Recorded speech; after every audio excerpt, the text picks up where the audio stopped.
মাদক কিভাবে একটা সমাজকে তিলে তিলে ধ্বংস করে দিচ্ছে, এই মারণ নেশা কিভাবে একটু একটু করে গোটা সমাজকে গ্রাস করে নিচ্ছে, কিভাবে নির্ঘাত মৃত্যু জেনেও মেধাবী যুব প্রজন্ম মাদকের প্রতি ক্রমশ আকর্ষিত হচ্ছে, আর একবার মাদকের চক্রবিউহে পড়লে কি তাদের পরিণতি হচ্ছে, সে নিয়েই আজকের বিশেষ এই প্রতিবেদন।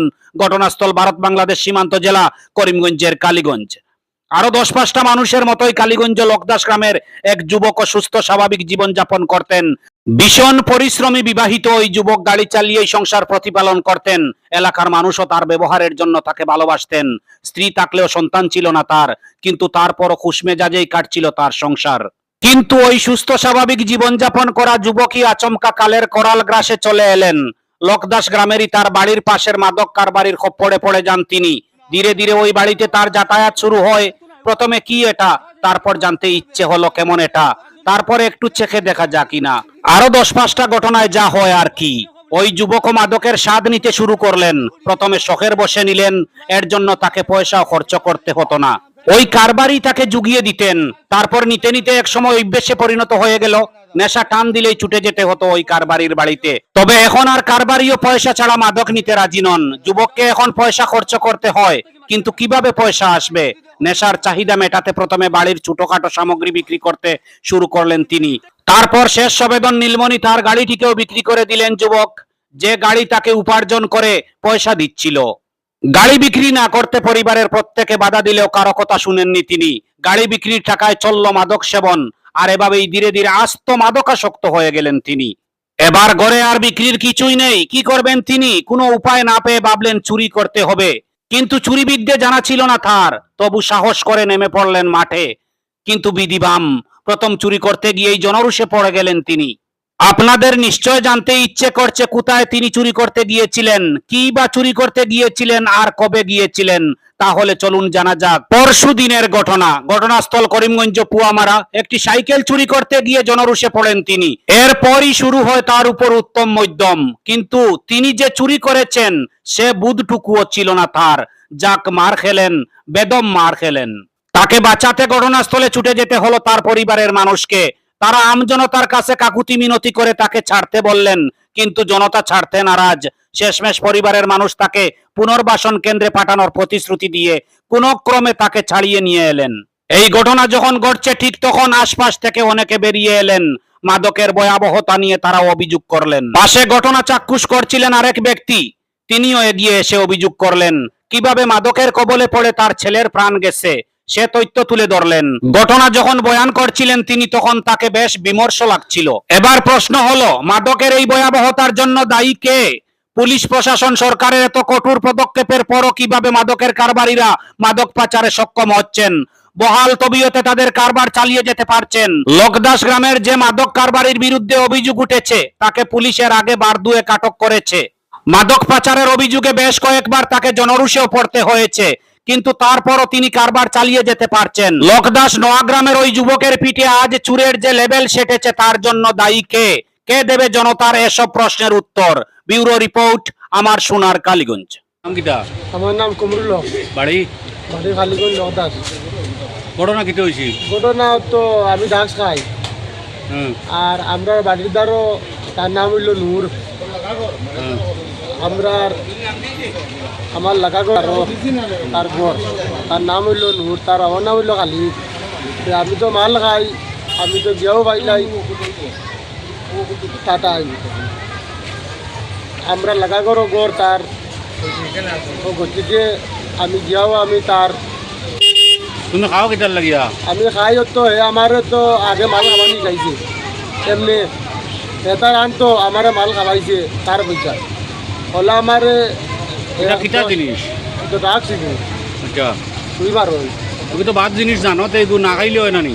এগুলো তো বাদ আমি আগে অতখান তো বুঝছি না, আর তো তোমার না বুঝিয়া এগুলো আমি আমার তো অটো ছোটো আসলো আমার আলং টালং এইটা তো লইছে তারা তা বাদ জিনিস এগুলো জানো যদি তুমি খাও কি? বাদ জিনিস এগুলো আমি আগে তো জানছি না, আমি আগে পারলাম আসলাম আমার বাদ বলতে নিচ্ছে আমার জানো যদি বাদ জিনিসটা খাও কেনে?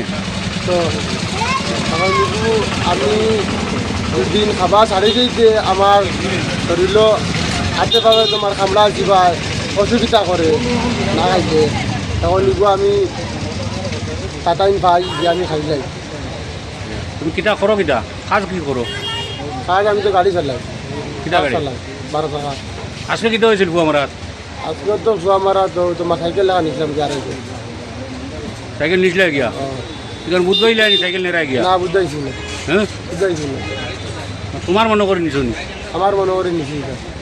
আর একবার সাইকেল তোমার কিলা মনে করিলা আমি তো তোমার আমি তো বেমন্দির আসলাম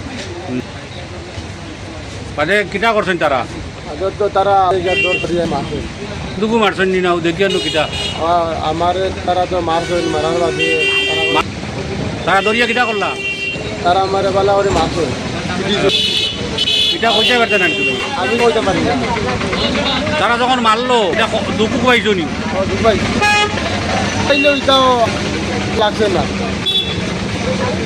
এটা লাগে না লাগে না তুমি মালটা আনো মালটা আনিও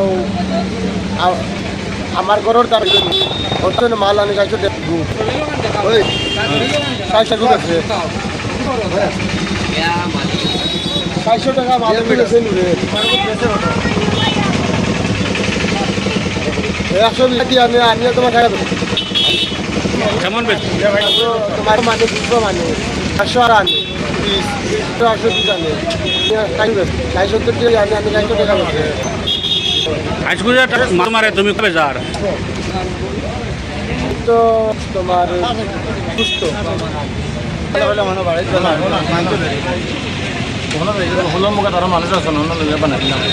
না না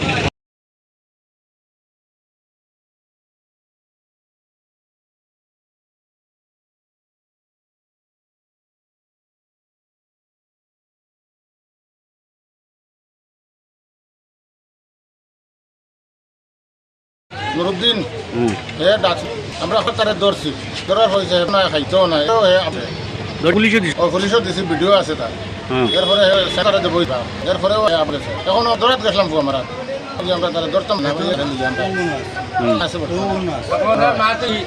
সব জিনিস যে আমরা তার কাছে মানে এই ধরনের মানুষ যেন দেখো ভাই না আর আমরা সমাজের নষ্ট সমাজ সুন্দর হওয়া চাই আমার প্রতিবাদ আমরা যে হামসায়া থেকে চুরি খারাপ সমাজ নষ্ট ওগুলো বাচ্চাগুলো না তারও এইবা আস্তে আস্তে দেখে নিজেরও ছিলেন আসল এখন খাইতে ভবিষ্যতে হয়তো তারা কারণ তাহলেও কারণ ওটা জেলা সারার কাছে জানা যায় সবে সাহায্য করতো ওটা বন্ধ করার ব্যবস্থা আছে খাবার থেকে লইয়া চুর এখন চুরি যদি না এটা কিনতে পারতো না ওটা কিনিয়া ওটা হার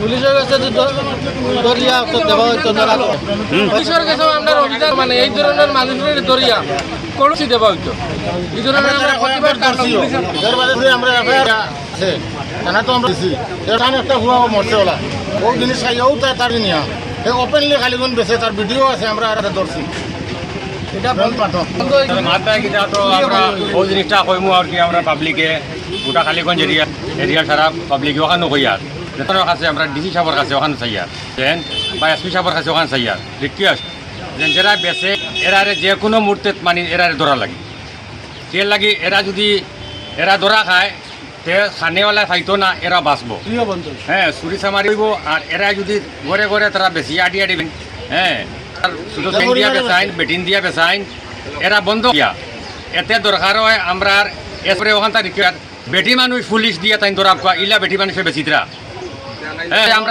আমরা দেখতে পারি আর না হ্যাঁ আমরা দেখতে পারি আর না গোটা পানি এই বেটিনতে এখন ব্যবসা শুরু করছেন আর ছোটো ছোটো বাচ্চাইতে খাইয়া এইরকম অবস্থা ওর আস্তে আস্তে এরকম ওই করে বাকি তারা নেশা এটা বাদ হ্যাঁ মানে অনুরোধ রইল গিয়া আমরা এসপি সাহেবের কাছেও আমরা গোটা খালিগঞ্জবাসীর যে এরারে ধরা লাগি